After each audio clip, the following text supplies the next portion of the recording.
మీరు మాట్లాడుతుంటే మాట్లాడాలి.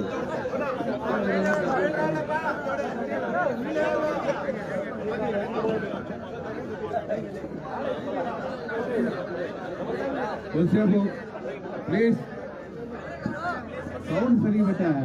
సౌండ్ లో కొంచెం ఆపండి, మీరంతా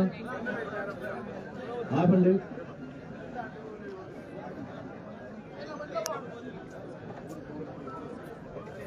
ఈరోజు నా జీవితంలో మరిచిపోయిన రోజు.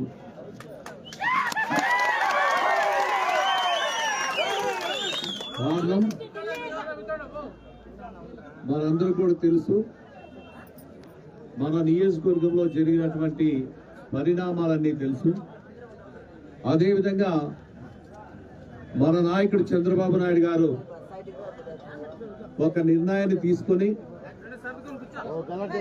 శాసనసభ కాకుండా పార్లమెంట్కి పోటీ చేయమని ఆదేశించడం, అదే క్రమంలోనే అనంతపూర్ పార్లమెంట్కి పోటీ చేయమని చెప్పడం, తర్వాత మా నాయకుడితో మాట్లాడి మా ప్రాంతం, నేను ఇక్కడ పనిచేసినటువంటి ప్రాంతం, ఒక జిల్లా పరిషత్ చైర్మన్గా, ఎంపీగా, 2 సార్లు శాసనసభ్యుడిగా, కాబట్టి మా ప్రాంతాన్ని వదిలిపోలేని పరిస్థితి. మీరు కూడా ఆలోచన చేయండి. మాకు కూడా సుదీర్ఘమైనటువంటి మీ ద్వారా రాజకీయ నేపథ్యం మాకు వచ్చింది. కానీ ఈ ప్రాంత ప్రజల అభిమానాన్ని చూరుకున్నటువంటి వ్యక్తి, ఈ ప్రజల యొక్క బాగోగులు చూడాల్సినటువంటి బాధ్యత నా మీద ఉంది.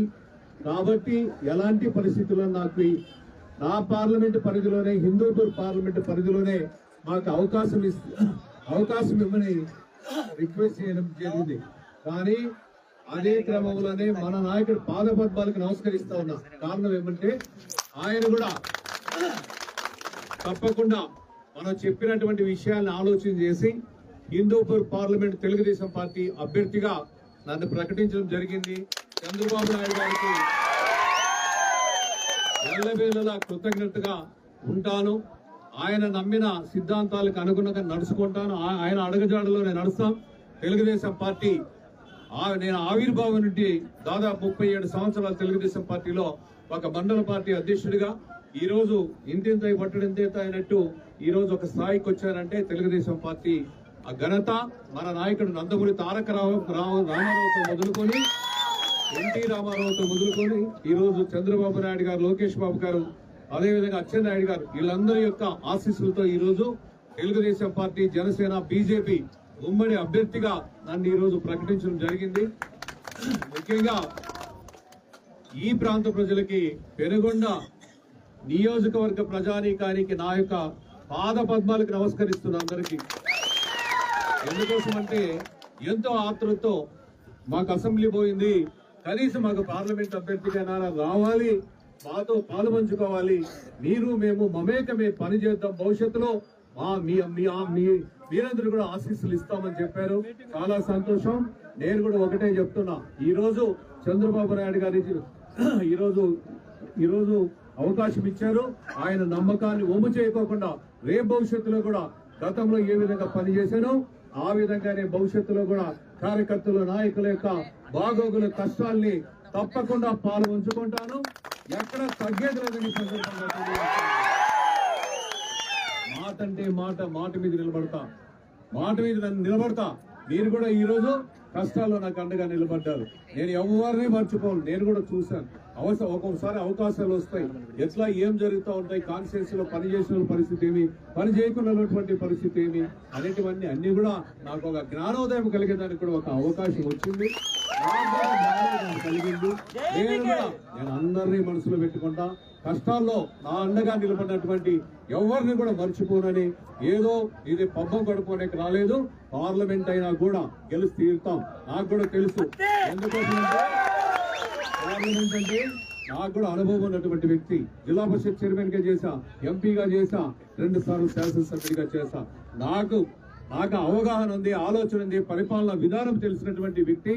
అదే విధంగా రేపు భవిష్యత్తులో రేపు ఉమ్మడి ముఖ్యంగా జనసేన, బీజేపీ, తెలుగుదేశం పార్టీ అధికారంలోకి రాబోతుంది. దాదాపుగా మా నాయకుడు చెప్పినట్టు 160 సీట్లు శాసనసభ గెలుస్తున్నాం. అదే విధంగా మనకి పొత్తులో ఉన్నటువంటి జనసేన, తెలుగుదేశం, అదే విధంగా బీజేపీ సంబంధించినటువంటి 25 లోక్సభ సీట్లు కూడా గెలవబోతున్నాం. ఈ రోజు కష్టకాలం, ఈ రోజు అపోజిషన్ లో ఉన్నాం. ఈ రాష్ట్రంలో జరుగుతున్నటువంటి పరిణామాలన్నీ మన అందరూ కూడా తెలుసు. ఈ రోజు ఒక అస్తవ్యస్తమైనటువంటి అవినీతి పాలన, దుర్మార్గమైనటువంటి పాలన, రాక్షస పాలన, అభివృద్ధి చేయకోకుండా ఏదో మాయా మాటలు చెప్తూ రేజు అదిచ్చా ఇదిచ్చా పప్పుల వెళ్ళలాగా పంచుతా అభివృద్ధి వద్దు, అదేవిధంగా అభివృద్ధి అనేదే వద్దు కుంటపడింది. 20 సంవత్సరాలు ఈ రోజు ఈ రాష్ట్రం వెనకబడిపోయింది.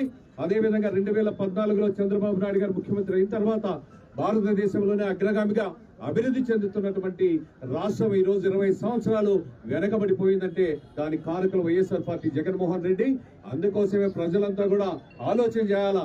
రేపు భవిష్యత్తు మన యువతి యువకుల భవిష్యత్తు, అదేవిధంగా మన పిల్లల భవిష్యత్తు, రాష్ట్ర భవిష్యత్తు, అందరి భవిష్యత్తు బాగుండాలంటే తెలుగుదేశం పార్టీ విజయం సాధించాల్సినటువంటి అవకాశం ఉంది. ఈ రోజు వైఎస్ఆర్ పార్టీ ముఖ్యంగా ఈ రోజు చూసినట్లయితే దుర్మార్గులు, ముఖ్యంగా మన తెలుగుదేశం పార్టీ మనం చూసాం. మన విజయవాడలో మన ప్రోగ్రాం నిర్వహిస్తే ఆ కార్యక్రమానికి వచ్చారని చాలా మంది 3-4 వ్యక్తుల్ని, కుటుంబ సభ్యులను, తెలుగుదేశం పార్టీ నాయకులను పొట్టున పెట్టుకున్నారు వైఎస్ఆర్ పార్టీ.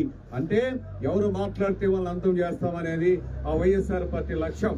అందుకోసమే ప్రతి ఒక్కరూ మన హక్కుల కోసం పోరాడేటప్పుడు ఎవరికి భయపడాల్సినటువంటి అవసరం లేదు. అందుకోసమే మనం కూడా బాధ్యతయుతమైనటువంటి వ్యక్తులుగా ఈ రాష్ట్రంలో తెలుగుదేశం పార్టీ కోసం నడుం బిగించి కష్టపడి పనిచేసి ఈ రాష్ట్రంలో తెలుగుదేశం పార్టీ అధికారంలోకి వస్తే మన విజన్ అన్నటువంటి నాయకుడు, అవగాహన ఆలోచన ఉన్నటువంటి వ్యక్తి ఈ రాష్ట్రం బాగుపడాలంటే చంద్రబాబు నాయుడు గారు మరి ఒకసారి ముఖ్యమంత్రి కావాల్సినటువంటి ఆవశ్యకత ఉందని ఈ సందర్భంగా అందరికీ ధన్యవాదాలు, కృతజ్ఞతలు, పాదాభివందనాలు తెలియజేస్తూ ఏది ఏమైనా